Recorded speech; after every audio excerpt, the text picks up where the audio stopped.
Mutar Israël et un autre me'aner, qui va chez l'autre s'ivao beferouj d'adik et ta'er. Puisqu'il lui a pas demandé explicitement d'allumer la bougie, il a le droit pour l'Israël d'en profiter. Excusez-moi. Mais non, il n'en profite pas tout de suite. C'est tiré par les cheveux. C'est Pas de pour comprendre. Israël Messouyam. C'est pour lui. Donc c'est précis. Il n'aurait jamais pu le faire s'il ne l'avait pas fait. Si Israël serait seul là-bas, il n'aurait pas pu le faire. Je ne comprends pas pourquoi cette fois-ci particulièrement, on dit ah bah oui, bah, il met le lumière pour lui-même. S'il n'avait pas allumé la lumière, il n'aurait jamais pu le faire, le goal. Alors tout à l'heure, il y a un certain monsieur Ouri qui a parlé. C'est pas tout à fait idiot ce qu'il a dit, pas du tout même. Si tu commences dans cet endroit obscur, à tâtonner, tu vas finir par arriver à trouver the truc. Il va falloir monter plusieurs fois à la lumière, regarder, etc. C'est possible. Mais le goy, qu'est-ce qu'il fait, lui, pour ça lui facilite la vie? Il se dit, j'allume l'interrupteur, j'appuie sur l'interrupteur, j'allume la lumière, et très rapidement, je trouve le fût, enfin pas le fût, la bouteille. Bon, le flacon. Je t'ai déjà mis un fût, le flacon. Une cave avec des fûts à vin. Là. Le flacon. C'est un peu entraîné là. Un flacon. Ils appellent ça un flacon. Donc un flacon. Attention. Donc tu mènes mais ça allait plus vite. C'est efficace. Mais le goy, il a fait ça pour qui? De l'allumage de lumière. C'est pour pouvoir plus facilement faire la shlichut, l'intermédiaire. Si le juif était rentré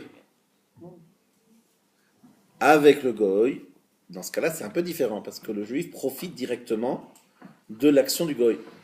Alors que là, c'est une profit indirecte. Le goy, effectivement, allait plus vite, ça a été plus facile pour lui, mais d'abord, il l'a fait pour lui-même, et moi, par ricochet, j'en profite. Par contre, si j'y vais avec le goy, c'est un profit direct. Donc, je vous rappelle ce qu'on avait dit la dernière fois, et c'est pour ça que c'est important de le dire. Il y a ce qu'on appelle un profit direct et un profit indirect. Profit direct, c'est par exemple, vous êtes en train maintenant de pouvoir lire un livre parce qu'il y a une lumière qui a été allumée.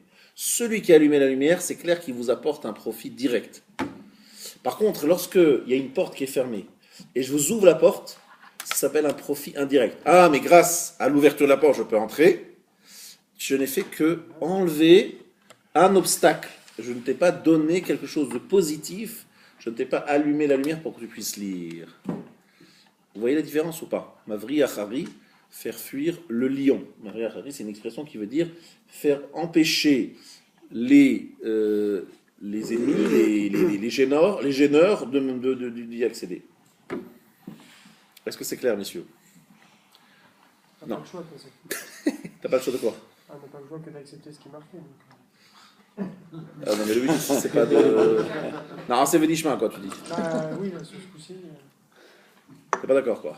Mais non, parce qu'on peut aller très loin dans ce cas. Je sors des toilettes, je vais lire un petit peu, je reviens aux toilettes, je vais lire un petit peu. Enfin, je veux dire, pourquoi dans ce. Enfin, bon. Alors explique-moi exactement ce que tu veux faire dans le toilette, parce que ça me Non, j'allais dans un. Non, j'essaie de grossir les choses, c'est-à-dire qu'au final, quoi, si on a le droit de faire quelque chose, une halakha, parce que le gars, il l'a fait pour soi-disant lui-même, alors j'en profite, après j'ai un endroit rachour. Je veux dire. Bon, après c'est comme ça. Non, mais c'est très logique. Je vois pas pourquoi tu trouves ça illogique. C'est vraiment illogique. Je trouve ça illogique, c'est qu'au final, pour moi, il l'a fait pour Israël Messouyam. Oui, c'est clair qu'il l'a fait pour lui. Il l'a fait dans un endroit où il n'aurait pas pu le faire. Dire qu'il sort chaque bouteille, alors qu'on est dans une grande cage à 1000 bouteilles. Et vous allez me dire que le goy, quel goy de lui-même aurait sorti chaque bouteille pour aller s'amuser à la rentrer. Quelqu'un qui est bien payé, oui. Oui, mais vous voyez, il y a plein, ce qui me dérange, c'est qu'il y a plein d'hypothèses. Au final, c'est. Après, bon, c'est à la fin.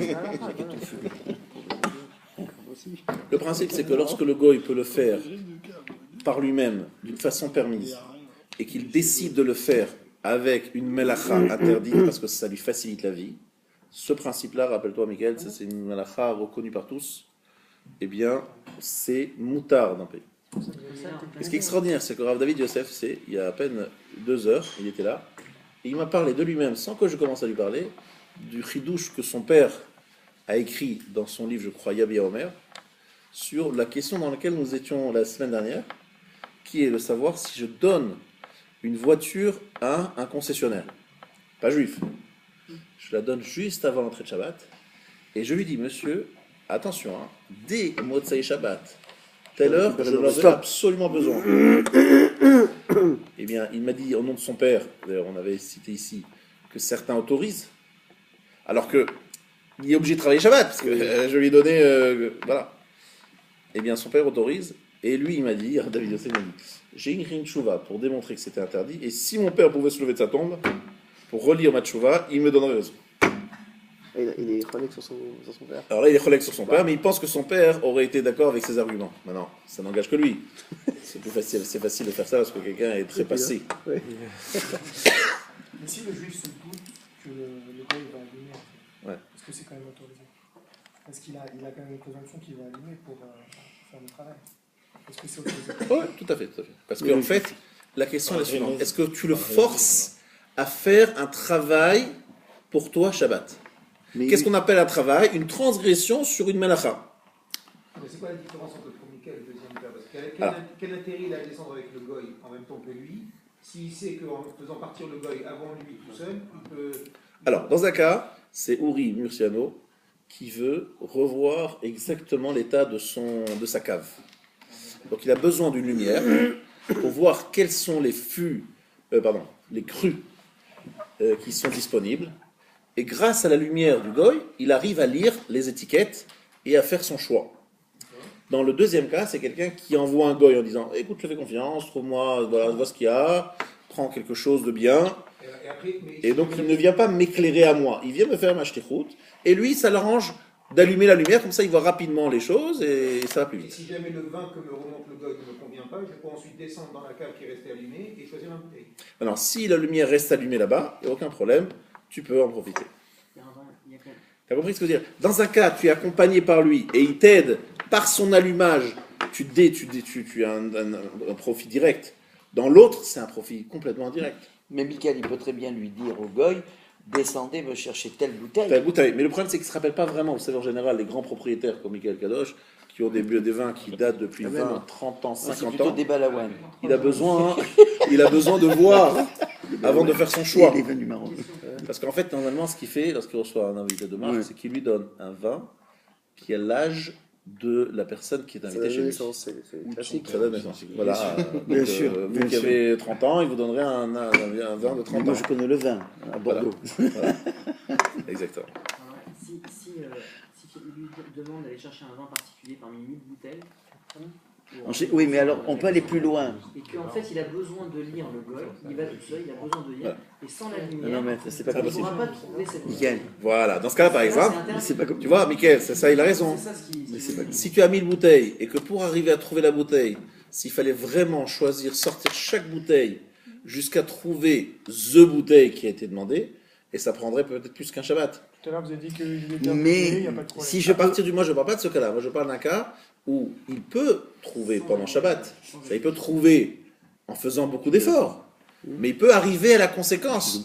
Mais si c'est impossible d'arriver à cette conséquence, Et pourtant, pour parce le- que tu dis que ça prend, il y a 1000 bouteilles, ça prendra des heures et des heures, donc on aura fini Shabbat, le temps que tu trouves, dans ce cas-là, tu as raison. Mais Rav, Comprends. est-ce qu'on parle d'un propriétaire qui a des vins, qui est quelqu'un qui est un primaire dans les vins, quelqu'un qui connaît les vins, parce que quelqu'un qui a 1000 bouteilles, si je puis me permettre, Ouais. les vins, ils sont par classification dans des cassiers. Vous avez raison. Alors comment ils font?